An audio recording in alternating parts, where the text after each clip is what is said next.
Welcome to the Empire's Legacy, a journey through the epic history of the Ottoman Empire, one of the greatest civilizations the world has ever known.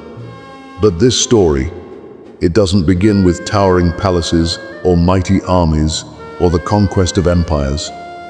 No, it begins somewhere far more humble. It starts with a small, resilient tribe, the Kayu, whose courage and vision laid the foundation for a legacy that would reshape the world. In this inaugural episode, we're diving deep into the origins of the Kayu tribe. Who were they? Where did they come from? And how did they rise from the steppes of Central Asia to become the seed of an empire? Join me as we unravel the historical roots of the Kayu. Let's separate fact from legend and step into the turbulent, windswept world of the Oghuz Turks. Let's begin this extraordinary journey together. To truly understand the Kayu tribe, we need to go back, far back, to meet their ancestors, the Oghuz Turks. They were a powerful confederation of nomadic tribes who roamed the vast, unforgiving steppes of Central Asia.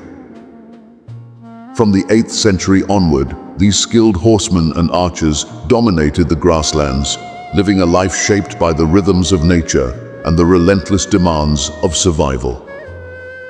But the Oghuz, they weren't just one people. They were a coalition of 24 tribes, each with its own leader, its own emblem, its own fierce identity. Among them, the Kayu tribe stood out.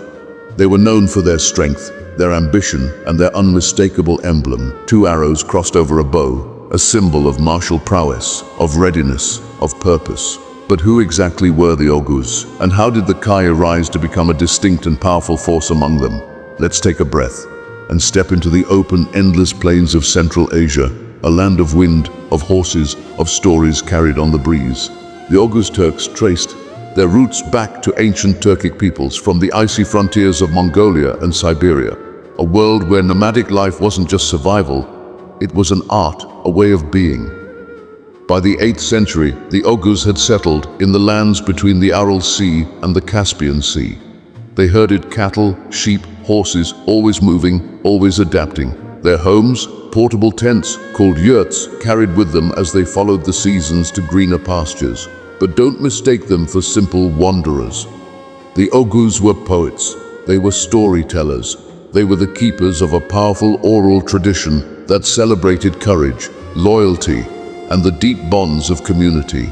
Their most famous cultural gem, the Book of Dede Korkut, a collection of epic tales that preserved their values and immortalized the heroes of their world. In these stories, the Kayu tribe shines bright, a beacon of strength, a tribe destined for greatness. But here's the question. How much of this is true history and how much is legend? The Book of Dede Korkut, as beautiful and powerful as it is, was written centuries after the events it describes. It mixes truth with epic imagination. It's a window into Oghuz culture, but also a puzzle for historians. So if we want answers, we turn to voices like Halil Inalcik, a titan in Ottoman studies. According to him, the Oghuz were well organized by the 10th century, divided into 2 main branches, the Bozok and the Uchok. The Kayu belonged to the Bozok, considered the senior lineage, and their symbol, 2 arrows over a bow, wasn't just decoration. It reflected their identity, warriors, guardians, protectors. By the 11th century, the Kayu had built a name for themselves, not just as fighters, but as masters of diplomacy, forging alliances that would propel them into the orbit of an emerging powerhouse, the Seljuk Turks. The 11th century was a turning point.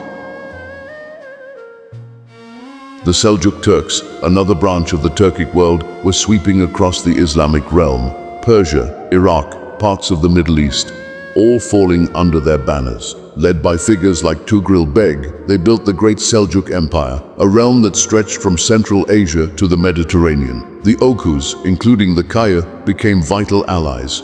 Their warriors, fierce and mobile, were absorbed into Seljuk campaigns. In return, land or power, a voice in the future of the Islamic world.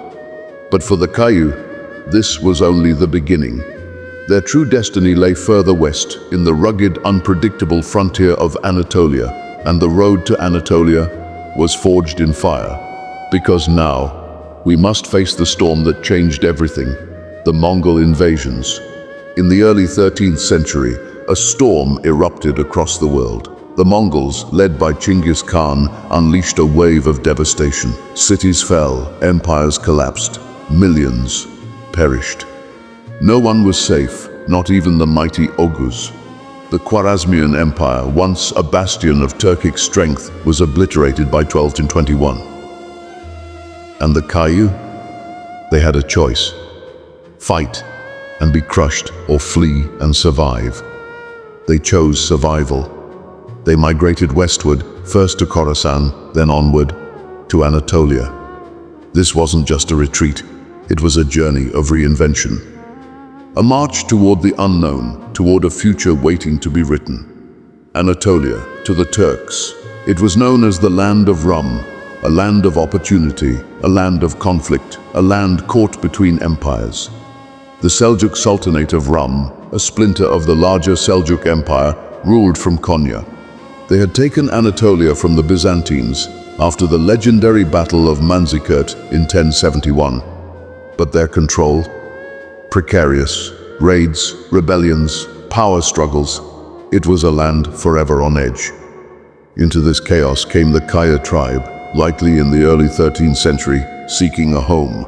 According to us, chroniclers like Ashok Pashazadeh, they were led by Suleiman Shah, the father of Ertuğrul Gazi, who would sire Osman I, the founder of the Ottoman Empire. But the lines between history and myth are fading here. The story of Suleiman Shah is iconic, a cornerstone of Ottoman tradition. It's said he led the Kayyu across the Euphrates River, only to drown during the crossing, leaving leadership to his son, Ertuğrul. But here's the hard truth. Modern historians like Colin Imber argue that there's no contemporary evidence for Suleiman Shah. His tale might have been constructed later, a myth, to give the Ottoman dynasty a noble origin. What we do know is this: by the mid-13th century, the Kayyu tribe had arrived in northwestern Anatolia, and there they were granted land by the Seljuk Sultan, likely Alaeddin Keykubat. Their new home? A small village called Söğüt, near Dominic. Fertile, humble, but strategically vital. Söğüt, a village nestled at the edge of Byzantine territory. It would become the cradle of an empire. The Seljuks gave the Kayyu these lands not just as a reward, but as a mission. The Kayyu became Yusi Bey, frontier lords. They were now guardians of the border, warriors for Islam, builders of something new. No longer were they simple nomads. They had a cause, and at their head stood Ertuğrul Gazi. Ertuğrul Gazi, traditionally seen as the son of Suleiman Shah, he's the first clearly documented leader of the Kayyu in Anatolia. His life is shadowed by legend, but the impact of his leadership undeniable. From the 1230s until his death around 1281, he guided the Kayyu through storms of conflict. He formed key alliances, battled Byzantines, and slowly, steadily, turned a nomadic tribe into a force with a future. Because of him, his son, Osman I, was ready to found an empire.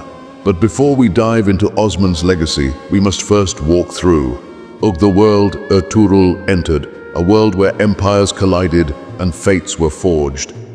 Anatolia in the 13th century was a battlefield of civilizations. The Seljuks ruled from the heartlands. The Byzantines clung to their coastal strongholds. The Mongols loomed in the east, and scattered throughout, Turkic beyliks emerged, each hungry for power. It was here, on this volatile frontier, that the Kayyu took root. They weren't conquerors yet, but they had vision, a vision of something greater, something enduring. So to recap, the Kayyu began as a tribe of the Oghuz Turks, nomads of Central Asia, forged in hardship and tradition. They were driven west by the Mongol storm, found refuge in Anatolia, and under Ertuğrul Gazi, they laid the foundation of a dream. In our next episode, we'll dive deeper into Ertuğrul's life, separating the man from the myth and uncovering how he paved the way for the rise of Osman Bey. Thank you for joining us on the Empire's Legacy as we uncovered the story behind the Kayu tribe. What moved you most? Was it the resilience of nomads, the trauma of invasion, or the power of a symbol, 2 arrows, 1 bow? Let us know in the comments. And if you found this episode meaningful, like, subscribe, and ring the bell to stay with us on this journey through Ottoman history. Until next time, keep seeking the truth in history, and may the legacy of the Kayu inspire you. Farewell.